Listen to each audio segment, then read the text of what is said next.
Jane Toppan, born Honora Kelly in 1854, was an American serial killer who confessed to 31 murders in 1901, though the actual count might have been higher. Known as Jolly Jane for her outwardly cheerful demeanor, she worked as a nurse and used her position to experiment on patients by poisoning them with morphine and atropine. She derived sexual gratification from bringing patients to the brink of death and reviving them, a behavior that categorized her as an angel of mercy killer. Toppan's early life was marked by tragedy and instability. Orphaned as a child, she was placed in foster care and took her foster family's surname. She began her killing spree during her nursing career and continued as a private nurse after being fired from a hospital for reckless drug administration. Her victims included patients, landlords, and even her foster sister. Her crimes came to light in 1901 after suspicions arose following a series of family deaths she caused. Arrested and tried, she was declared insane and committed to a mental hospital for life, where she died in 1938 at the age of 84. Jane Toppan remains a notorious example of a healthcare professional exploiting their role to commit serial murders. Amy Archer Gilligan. She was a nursing home proprietor in Windsor, Connecticut, who became infamous as a serial killer. She owned the Archer Home for the Elderly and Infirm, where she poisoned at least 5 people, including her second husband, Michael Gilligan, and several elderly residents. Authorities suspected her involvement in up to 48 deaths. Born Amy Duggan, she married twice. Her first husband, James Archer, died in 1910, and her second husband, Michael Gilligan, died shortly after their marriage in 1913, both deaths later linked to poisoning. Between 1907 and 1917, unusually high mortality rates at her facility raised suspicions, leading to investigations that uncovered arsenic and strychnine poisoning. Archer Gilligan was arrested in 1916 and, after 2 trials, was convicted of second-degree murder in 1919, receiving a life sentence. In 1924, she was declared insane and spent the rest of her life in a mental hospital, where she died in 1962. Her case inspired the dark comedy play and film Arsenic and Old Lace. Dagmar Overbye. This one was a Danish serial killer who murdered between 9 and 25 infants from 1913 to 1920. Operating as a caretaker for children born outside of marriage, she promised to find them adoptive homes, but instead killed them using methods such as strangulation, drowning, and burning their bodies in her stove. Her crimes were uncovered in 1920 when a mother sought to retrieve her child and involved the police. Evidence found at Overbye's home linked her to multiple murders. She was convicted of 9 killings in 1921 and sentenced to death, but her sentence was commuted to life imprisonment by King Christian X. She died in prison in 1929. Overbye's case led to reforms in Danish childcare laws, including the establishment of public homes for illegitimate children. Her story has been depicted in cultural works, including novels and films, highlighting the societal impact of her crimes. Leonarda Cianciulli. Born in Italy in 1894, is notoriously known as the soap maker of Correggio for murdering 3 women between 1939 and 1940, transforming their bodies into soap and tea cakes.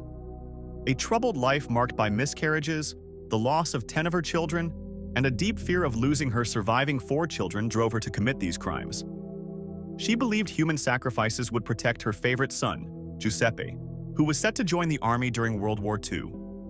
Her victims, lured with false promises of love or work, were killed, dismembered, and processed into soap and baked goods. The murders ended after her final victim's disappearance raised suspicions, leading to her arrest in 1940. During her 1946 trial, she displayed no remorse and was sentenced to 30 years in prison and 3 years in a criminal asylum. She died in 1970, leaving behind a legacy of infamy with artifacts from her crimes displayed in Italy's Criminological Museum. Miyuki Ishikawa was a Japanese midwife, was responsible for the deaths of over 100 infants in Tokyo during the late 1940s. Post-World War II, economic hardships left many parents unable to care for their children, and Ishikawa began neglecting infants in her care, which led to their deaths. She later monetized this practice by charging parents to dispose of unwanted children, with the help of her husband and a physician who falsified death certificates. The scheme was uncovered in 1948 when police discovered multiple infant bodies. Ishikawa was arrested and convicted of criminal negligence, initially receiving an 8-year sentence, later reduced to 4 years. Her case highlighted Japan's social and economic struggles at the time and spurred the legalization of abortion through the Eugenic Protection Law in 1957-1948. This case remains a significant historical example of the intersection of poverty, social neglect, and reproductive rights in Japan's post-war era. Nannie Doss, known as the Giggling Granny and the Lonely Hearts Killer, was an American serial killer who confessed to murdering 11 people between the 1920s and 1954. Born in 1905 in Alabama, her childhood was marred by abuse and a head injury that she later claimed caused her mental instability. Doss married 5 times, with 4 of her husbands dying under suspicious circumstances, often due to poisoning. She also killed other family members, including her mother, sister, grandson, and mother-in-law. Many of these deaths were initially believed to be from natural causes. Her crimes came to light in 1954 after the death of her 5th husband, Samuel Doss, when an autopsy revealed arsenic poisoning. Nannie confessed to the murders and was sentenced to life imprisonment in 1955, avoiding the death penalty due to her gender. She died of leukemia in 1965. Despite her cheerful demeanor and love for romance novels, Nannie Doss's life was marked by manipulation and murder, making her one of the most notorious female serial killers in U.S. history. Now this is Velma Barfield time. She was born in 1932, an American serial killer who confessed to 6 murders, primarily involving individuals under her care. She became the first woman executed in the U.S. after the 1976 reinstatement of capital punishment and the first to be executed by lethal injection. Barfield's early life was marked by abuse, a troubled marriage, and drug addiction following health issues. Her crimes spanned from 1969 to 1978, with victims including her mother, a boyfriend, and employers. She used arsenic poisoning, often to cover financial fraud. Convicted of murdering her boyfriend Stuart Taylor, she was sentenced to death. On death row, she became a devout Christian, gaining attention for her reform. Despite appeals for clemency, she was executed on November 2, 1984, sparking debates about the death penalty and redemption. Marie Besnard, known as the Poisoner of Loudun, was at the center of one of 20th century France's most enigmatic criminal cases. Born in 1896, she faced accusations of poisoning 12 people, including her second husband, Léon Besnard, to gain their wealth. The deaths were linked to arsenic poisoning, with significant traces found in exhumed bodies. Arrested in 1949, her trial spanned over a decade, 1952 to 1961, marked by inconclusive forensic evidence and debates about arsenic contamination from environmental sources. After 3 trials, she was acquitted in 1961 due to insufficient evidence. Her case highlighted challenges in forensic science and the influence of societal rumors on judicial outcomes, remaining a symbol of judicial intrigue in French history. Marybeth Tinning is an American woman convicted of second-degree murder in 1987 for smothering her 9th child, Tammy Lynn, in 1985. She is suspected in the deaths of her 8 other children, who died under suspicious circumstances between 1972 and 1985. Initially, these deaths were attributed to natural causes or genetic conditions, but suspicion grew after her adopted son also died. During police interrogation, Tinning confessed to smothering 3 of her children, though she later claimed her confession was coerced. At her trial, medical evidence supported her conviction for Tammy Lynn's murder. She was sentenced to 20 years to life and served 31 years in prison before being paroled in 2018. Some experts speculate she may have suffered from Munchausen syndrome by proxy, a condition in which a caregiver harms others to gain attention, though this was not officially diagnosed. Her case is a chilling example of filicide and has been widely discussed in true crime circles. Genene Jones is a former pediatric nurse convicted of murdering children under her care in Texas during the late 1970s and early 1980s. She is suspected of killing up to 60 children by administering lethal doses of drugs like digoxin and succinylcholine. After leaving Bexar County Hospital, where many unexplained infant deaths occurred, she continued her actions at a pediatric clinic in Kerrville, Texas, leading to the death of a 15-month-old child, Chelsea McClellan. In 1984, Jones was convicted of murder and received a 99-year prison sentence, plus a 60-year concurrent sentence for attempted murder.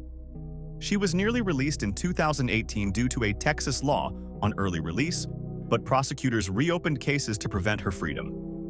In 2020, she pleaded guilty to the 1981 murder of an infant, resulting in a life sentence. Her case exposed hospital oversight failures and inspired books, documentaries, and even Stephen King's character Annie Wilkes in Misery.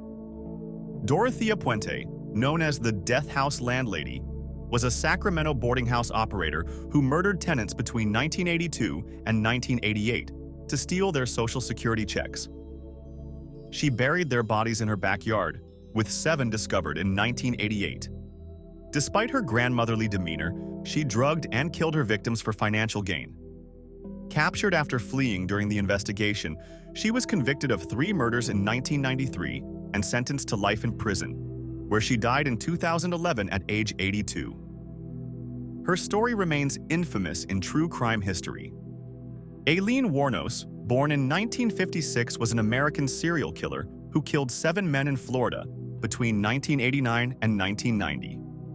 Born into a troubled family, she endured a childhood marked by severe abuse and abandonment, leading to a transient life and reliance on sex work.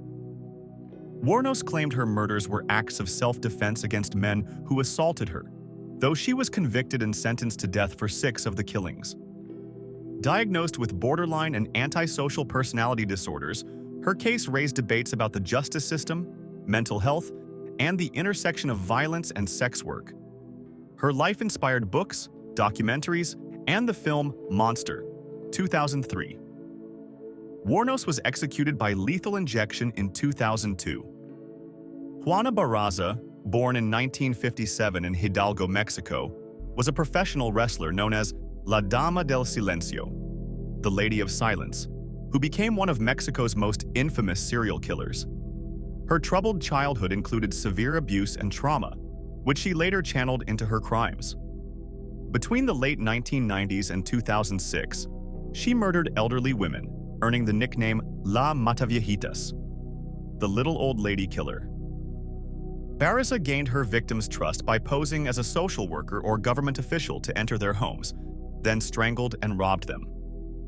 Her crimes were driven by unresolved resentment toward her abusive mother. She was arrested in 2006 after being caught fleeing a murder scene. Fingerprint evidence linked her to multiple murders. In 2008, she was convicted of 16 murders and sentenced to 759 years in prison, ensuring she would remain incarcerated for life. Barraza now serves her sentence in Mexico City, where she has worked as a gym instructor and supported herself through prison jobs. Her life and crimes have been explored in various documentaries, including the Netflix film The Lady of Silence, The Mataviejitas Murders. Rosemary West is an English serial killer who, with her husband Fred West, tortured and murdered at least 10 women between 1971 and 1987. Their crimes took place at their home in Gloucester, known as the House of Horrors. After their crimes were uncovered in 1994, Fred died by suicide while in custody, and Rosemary was convicted of 10 murders, receiving a life sentence without parole. She remains imprisoned and maintains her innocence. Beverly Allit, known as the Angel of Death, is an English serial killer convicted of murdering 4 children and harming 9 others while working as a nurse at Grantham and Kesteven Hospital in 1991. Over 59 days, she caused medical emergencies by injecting insulin or introducing air into her victims' bloodstream. Her trial revealed she likely suffered from Munchausen syndrome by proxy, where caregivers harm others to gain attention.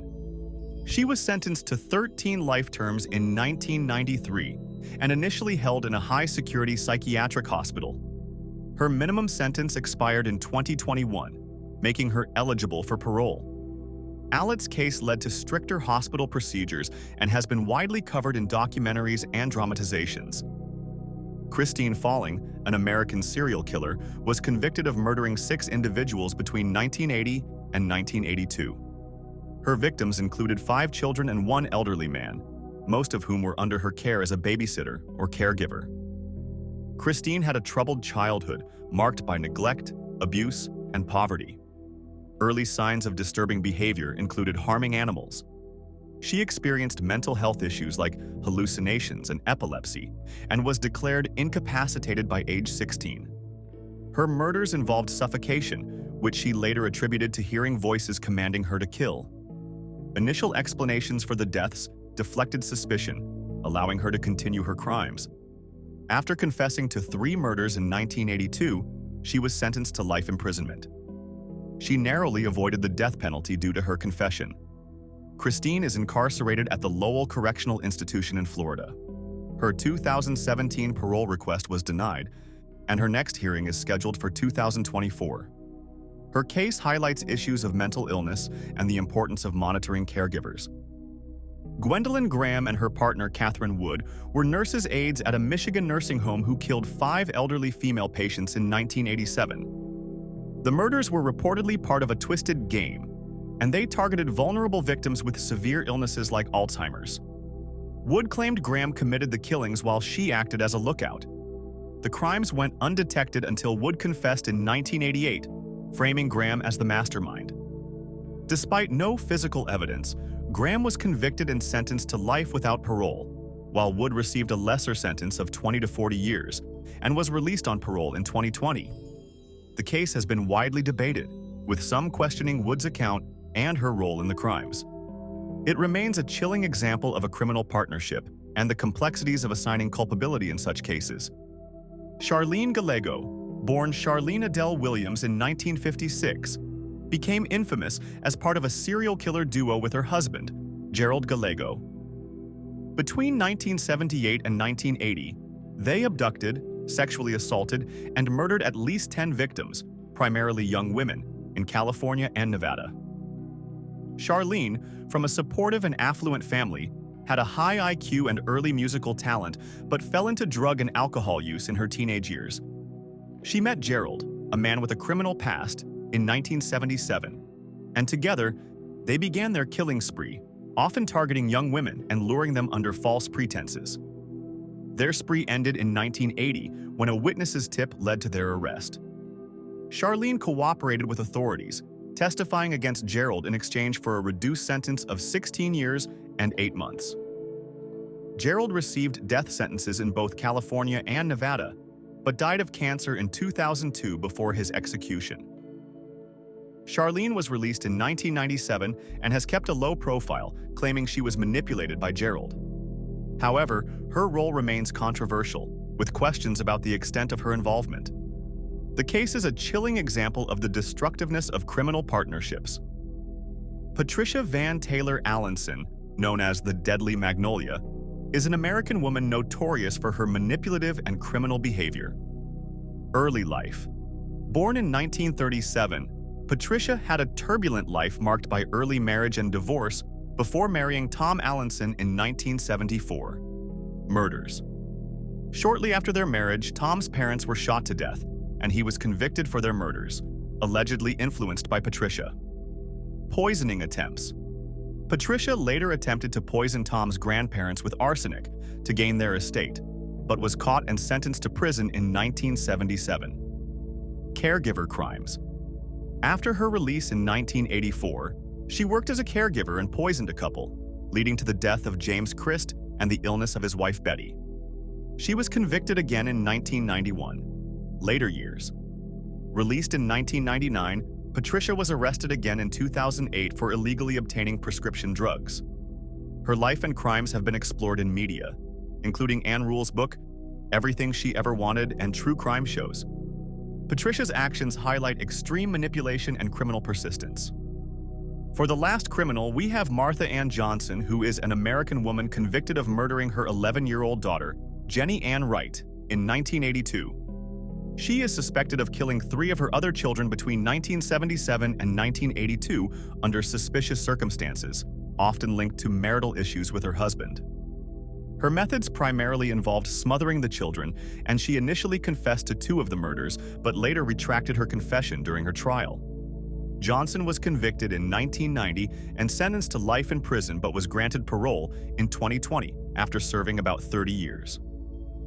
Her case remains notable for highlighting the dangers of overlooking patterns in unexplained family deaths and has inspired literary and media portrayals.